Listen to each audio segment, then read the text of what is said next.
காயத்ரி தேவியின் குடும்பம் தீபக், ஷர்மிளா, கணேஷ் 3 பேரையும் வீட்டிற்கு வரவழைத்து அவர்களை நன்றாக கவனித்தார்கள். அதோடு தீபக்கிற்கு அவர்களுடைய கம்பெனியில் மேனேஜர் வேலையும் கொடுப்பதாக சொல்ல அது தீபக்கிற்கு சந்தேகத்தை ஏற்படுத்தியது. என்றைக்கும் இல்லாமல் இன்று அவர்கள் தங்களிடம் அன்பாக பழகுவதற்கு பின்னால் ஏதாவது சதி இருக்குமா என்று யோசிக்க ஆரம்பித்தான். அப்போது சௌந்தர்ராஜ் தீபக்கை பார்த்து, தீபக், நான் சொன்னதை பத்தி நீ என்னப்பா நினைக்கிற? உனக்கு எங்க கம்பெனில மேனேஜரா ஒர்க் பண்றதுல இஷ்டம் தானே? உனக்கு அந்த போஸ்டிங் பிடிக்கலனா பரவாயில்ல, என்கிட்ட சொல்லிடு. உனக்கு எது பிடிச்சிருக்கோ அந்த வேலையை நீயே செலக்ட் பண்ணிக்கலாம் என்று சிரித்து கொண்டே சொன்னார். அதை கேட்டு தீபக்கிற்கு என்ன சொல்வதென்றே தெரியவில்லை. குழப்பத்தில் எல்லோரையும் அமைதியாக பார்த்து கொண்டிருந்தான். திடீர்னு இப்படி சொன்னதும் உனக்கு ரொம்ப கன்ஃபியூஸா இருக்கும்னு நினைக்கிறேன். சரி, நீ சாப்பிடு, உனக்கு யோசிக்க இன்னமும் நிறைய டைம் இருக்கு, மெதுவா சொன்னா போதும் என்று சொன்னார் சௌந்தர்ராஜ்.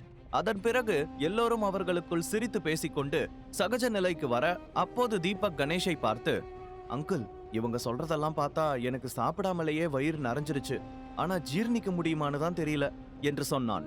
ஆனால் கணேஷுக்கு தன்னுடைய குடும்பத்தில் இருக்கும் எல்லோரும் இவ்வளவு நல்ல குணத்தோடு பேசுவதை பார்க்கும்போது உள்ளுக்குள் சந்தோஷப்பட்டு கொண்டார். உண்மையிலேயே அவர்கள் நல்ல எண்ணத்தோடு தான் இதை செய்கிறார்கள் என்று அவர் நம்பினார். தீபக், யாராவது அவங்க பண்ணின தப்பை எல்லாம் உணர்ந்து நல்லவங்களா மாறினா அதை நாம சந்தேகப்படக்கூடாது. அவங்க நமக்கு நல்லது பண்ணணும்னு நினைக்கிறாங்க, அதையே நம்ம வேண்டான்னு சொல்லணும் என்று மெல்ல கேட்டார் கணேஷ். அப்படி நல்லவங்களா மாறி இருந்தா நம்மள அவங்க குடும்பத்துல ஒருத்தங்களா தானே சேர்த்திருக்கணும் என்று தீபக் கேட்க, ரொம்ப யோசிக்காத, அம்மாவுக்கு நம்ம மேல எவ்வளவு கோபம் இருக்குன்னு உனக்கு தெரியும்ல, எப்படி உடனே வீட்டுக்குள்ள சேர்ப்பாங்க? போக போக கொஞ்சம் கொஞ்சமா அவங்களோட மனசை மாத்திக்குவாங்க. அது வரைக்கும் நாம அவங்க கிட்ட நல்ல விதமா பேர் எடுத்தாலே போதும் என்று சொன்னார் கணேஷ்.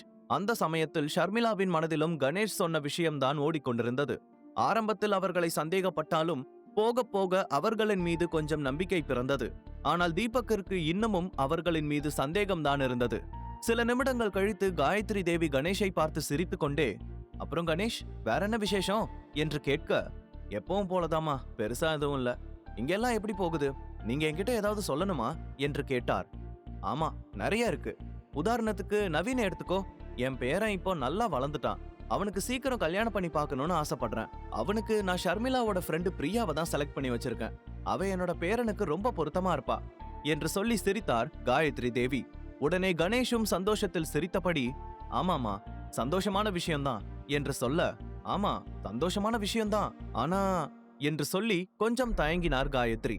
என்ன ஆனா என்று கணேஷ் குழப்பத்தோடு கேட்க, கணேஷ், இந்த விஷயத்துல எனக்கு உன்னோட ஹெல்ப் தேவை என்று சொன்னார் காயத்ரி.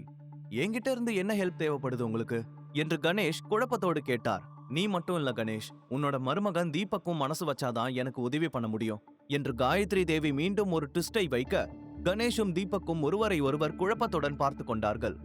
ஒன்னும் இல்ல, தீபக்கு கிஃப்டா வந்த அந்த வில்லா எனக்கு வேணும் என்று சாதாரணமாக சொன்னார் காயத்ரி. அதை கேட்டதும் தீபக் உட்பட 3 பேரும் பயங்கர அதிர்ச்சியானார்கள். ஓ, இப்பதான் எனக்கு எல்லாமே புரியுது. அந்த வில்லாவுக்காக தான் இவங்களோட உபசரிப்பெல்லாம் ரொம்ப பலமா இருந்துச்சா? என்னமோ அவங்களுக்கு சப்போர்ட் பண்ணி ரொம்ப பேசினீங்க, இப்ப புரியுதா அவங்களோட புத்தி என்று சொல்வது போல தீபக், கணேஷ், ஷர்மிளா இருவரையும் பார்த்தான். அவனுடைய தீவிரமான முகத்தை பார்த்த காயத்ரி தேவி சிரித்து கொண்டே, நீ இந்த அளவுக்கு டென்ஷன் ஆகிற மாதிரி நான் எதையும் கேட்டுடல என்று சொன்னவர் கணேஷின் பக்கம் திரும்பி, கணேஷ், உன்னோட மருமக அந்த வில்லாவை ஒன்னும் சொந்தமா உழைச்சு வாங்கலையே, பிச்சையா கிடைச்சது தானே, அதை கொடுக்கறதுக்கு எதுக்கு இப்படி யோசிக்கணும் என்று கேட்டார்.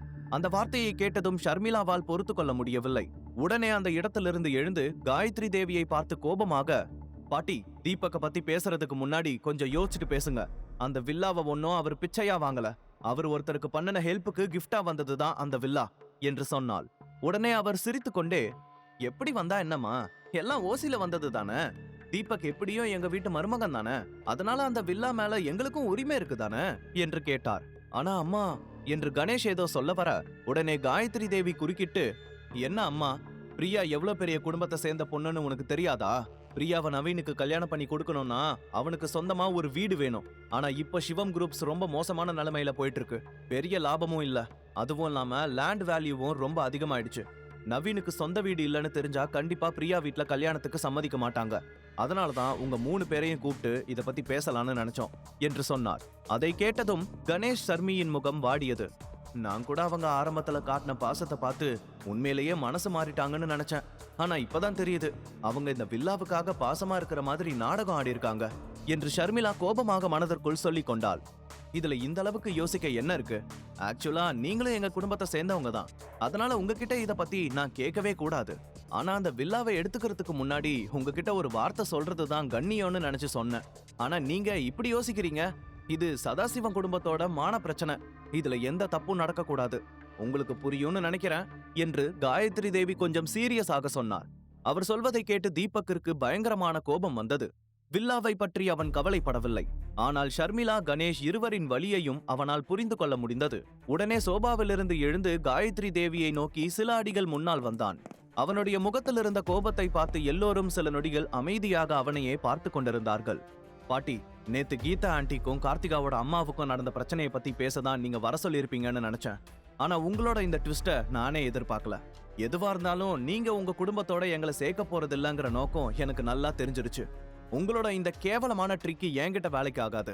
இந்த வீட்ல எந்த கல்யாணம் நடந்தாலும் சரி, எந்த இழவு நடந்தாலும் சரி, நான் கண்டிப்பா அந்த வில்லாவை யாருக்கும் விற்க போறது கிடையாது என்று முகத்தில் அறைந்ததை போல சொன்னான்.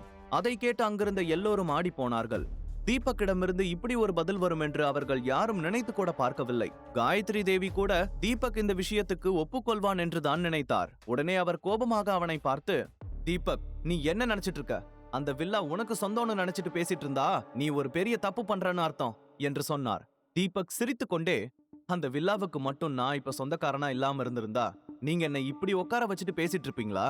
நீங்க என்ன சமாதானப்படுத்தினாலும் சரி, எப்படி மிரட்டினாலும் சரி, என்கிட்ட இருந்து அந்த வில்லாவை உங்களால வாங்க முடியாது. உங்களோட இந்த உபசரிப்புக்கு ரொம்ப தேங்க்ஸ் என்று சொல்லி அவர்களுக்கு வணக்கம் சொன்ன தீபக் திரும்பி, அங்கிள், ஷர்மிளா, வாங்க நம்ம கிளம்பலாம் என்று சொன்னான். தீபக்கின் அணுகுமுறையை நவீனால் ஜீர்ணிக்க முடியவில்லை. உடனே கோபத்துடன் எழுந்து அவன் சட்டை காலரை பிடித்து, ஏய், நீ யாருங்கிறத முதல்ல நினைச்சு பாரு. ஏதோ ஒரு வில்லா ஓசில வந்ததும் பெரிய பணக்கார பரம்பரைன்னு நினைப்பு வந்துருச்சா? அந்த வில்லா இப்ப உன் கையில இருந்தாலும் எப்ப வேணாலும் அது உன்கிட்ட இருந்து போயிடும். அதனால தேவையில்லாம இப்படி பேசுற வேலை வச்சுக்காத. முதல்ல இப்படி பேசுனதுக்கு பாட்டிக்கிட்ட மன்னிப்பு கேளு என்று சொன்னார். மரியாதையை பத்தி நீ பேசக்கூடாது. முதல்ல என் சட்டையில இருந்து கையெடு, இல்லன்னா நடக்கிறதே வேற என்று தீபக் கோபமாக சொல்ல, உடனே காயத்ரி தேவி கோபத்துடன், நவீன், அவனோட சட்டையில இருந்து கையெடு என்று கோபமாக கத்தினார். தீபக் நினைத்திருந்தால் ஒரே நிமிடத்தில் அவனுடைய கையை உடைத்து தரையில் தள்ளி இருக்கலாம். ஆனால் அவர்கள் அடுத்து என்ன செய்ய போகிறார்கள் என்பதை பார்க்க விரும்பிய தீபக் அமைதியாக அவனுக்கு வார்னிங் கொடுத்து நின்றான். இல்ல பாட்டி, இந்த ஜோக்கருக்கு இப்ப தான் யாருங்கிறது மறந்துருச்சு. நேத்தும் இப்படிதான் அம்மாவை அவமானப்படுத்தினா, இன்னைக்கும் உங்களை மரியாதை இல்லாம பேசுறான். ஏற்கனவே சொன்னல, இவனெல்லாம் சரிக்கு சமமா வீட்டுல கூட்டிட்டு வந்து உட்கார வச்சு பேசாதீங்கன்னு. இப்ப நாய் அதோட புத்திய காட்டிருச்சு பாருங்க என்று கோபமாக சொன்னான் நவீன். அந்த வார்த்தையை கேட்டதும் ஷர்மிளாவால் தன்னுடைய கோபத்தை கட்டுப்படுத்த முடியவில்லை. வேகமாக முன்னால் வந்து வலுக்கட்டாயமாக தீபக்கை பிடித்துக் கொண்டிருந்த நவீனின் கையை விலக்கினாள். இன்னொரு வார்த்தை என் புருஷனை பத்தி தப்பா பேசுன, மரியாதை கெட்டுரும். அந்த வில்லா தீபக்கு மட்டும்தான் சொந்தம். அத உன்ன மாதிரி சுயநலம் பிடிச்ச மிருகத்தோட கல்யாணத்துக்கு கிஃப்டா தருவார்னு எந்த நம்பிக்கையில அவரை வர வச்ச? ஆரம்பத்துல நீங்க பேசுனதை நம்பி நாங்க தான் ரொம்ப ஏமாந்துட்டோம். ஆனா இப்பதான் எனக்கு எல்லாமே புரியுது என்று சொன்னவள் காயத்ரி தேவியின் பக்கம் திரும்பி, பாட்டி, உங்களோட வயசுக்கு ஏத்த மாதிரி நீங்க நடந்துக்கோங்க. நீங்க நவீன திருத்துவீங்கன்னு பார்த்தா அவங்க கூட சேர்ந்து இப்படி கேவலமான காரியத்தை எல்லாம் பண்ணிட்டு இருக்கீங்க. உங்களுக்கு வெக்கமா இல்லையா என்று கோபமாக கேட்டாள். ஹேய், வார்த்தை ரொம்ப நீளுது, மரியாதையா பேசு. உன்னோட எதுக்கும் உதவாத புருஷனுக்காக நீ என்னையே எதிர்த்து பேசுற அளவுக்கு வந்துட்டியா என்று காயத்ரி கோபமாக கேட்டார். உடனே கணேஷ் குறுக்கிட்டு, அம்மா, தேவையில்லாம பேசி பிரச்சனையை பெருசுபடுத்த வேண்டாம். அந்த வில்லாவை பொறுத்த வரைக்கும் தீபக் தான் அதுக்கு சொந்தக்காரன். அவன் எடுக்கிற முடிவு தான் எங்களோடதும் என்று முதல் முறையாக தன் அம்மாவை எதிர்த்து பேசினார். ஓ, எல்லாரும் ஒரு முடிவோட தான் இருக்கீங்க. நீங்க யாரும் கண்டிப்பா ஒத்துக்க போறதில்ல. பரவாயில்ல, இப்ப எங்க குடும்பத்தை சேர்ந்தவங்க இந்த விஷயத்தை பத்தி முடிவு பண்ணிக்குவாங்க என்று சொன்னார் காயத்ரி தேவி. இந்த விஷயத்துல உங்க ஃபேமிலி முடிவெடுக்கிறதுக்கு என்ன இருக்கு என்று கணேஷ் குழப்பத்தோடு கேட்க, அந்த நேரத்தில் காயத்ரி தேவிக்கு ஒரு கால் வந்தது. உடனே போனை எடுத்துக்கொண்டு, எனக்கு ஒரு முக்கியமான கால் இருக்கு, நான் திரும்ப வரதுக்குள்ள யோசிச்சு ஒரு நல்ல முடிவா சொல்லுங்க. நீங்க ஒரு சின்ன தப்பு பண்ணினாலும் உன் பொண்ணு தான் கஷ்டப்பட வேண்டியதா இருக்கும் என்று சொன்னார்.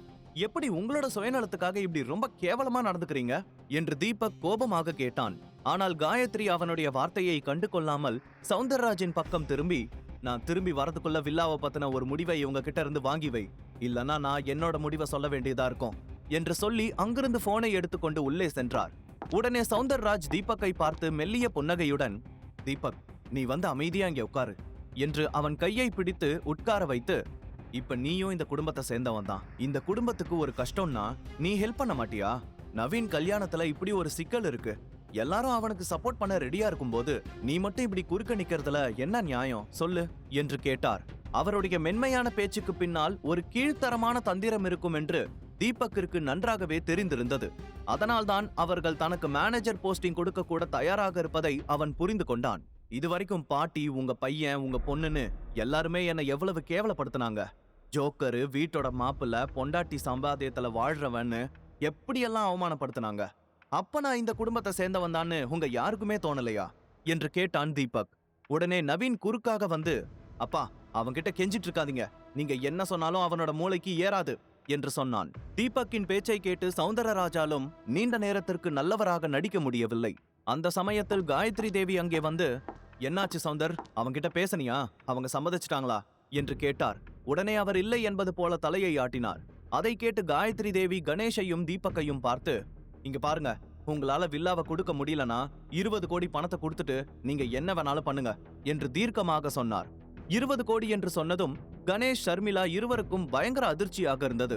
அப்போது தீபக் அவரை பார்த்து, 20 கோடியை கொடுக்க முடியாதுன்னு சொன்னா என்ன பண்ணுவீங்க என்று கேட்டான். உடனே அவர் கோபமாக கணேஷை பார்த்து, கணேஷ், உன் பொண்ணுக்கும் அவளோட புருஷனுக்கும் நான் சிவம் குடும்பத்தோட தலைவிங்கிறது ஞாபகத்துல இல்லைன்னு நினைக்கிறேன். நான் உயிரோட இருக்கிற வரைக்கும் என்னோட மொத்த குடும்பமும் என்னோட பேச்ச கேட்டுதான் நடக்கணும். இல்ல முடியாதுன்னு சொன்னா அதுக்கான பலனை கண்டிப்பா அவங்க அனுபவிச்சுதான் ஆகணும். தேவையில்லாம என்னோட கோபத்தை சீண்டி பார்க்கணும்னு நினைக்காதீங்க என்று சொன்னவர் தீபக்கின் பக்கம் திரும்பி, உன்னோட கேள்விக்கு என் பதில் என்னன்னா, நீ அந்த வில்லாவை கொடுக்கலனா உன்னை சிவம் குடும்பத்துல இருந்து மொத்தமா வெளியே அனுப்பிடுவோம். ஷர்மிளா எங்க வீட்டு பொண்ணு. அவளை உங்ககிட்ட இருந்து பிரிச்சு வேற ஒருத்தனுக்கு கல்யாணம் பண்ணி வைக்கிறதுக்கு எங்களுக்கு எல்லா உரிமையும் இருக்கு. அதனால எல்லாத்தையும் யோசிச்சு பார்த்து ஒரு முடிவை சொல்லு என்று கோபமாக சொன்னார். அந்த வார்த்தையை கேட்டு 3 பேருக்கும் தூக்கி வாரி போட்டது. அதிர்ச்சியில் ஒருவரையொருவர் பார்த்து கொண்டார்கள். தீபக் வில்லாவை நவீனுக்கு கொடுப்பானா?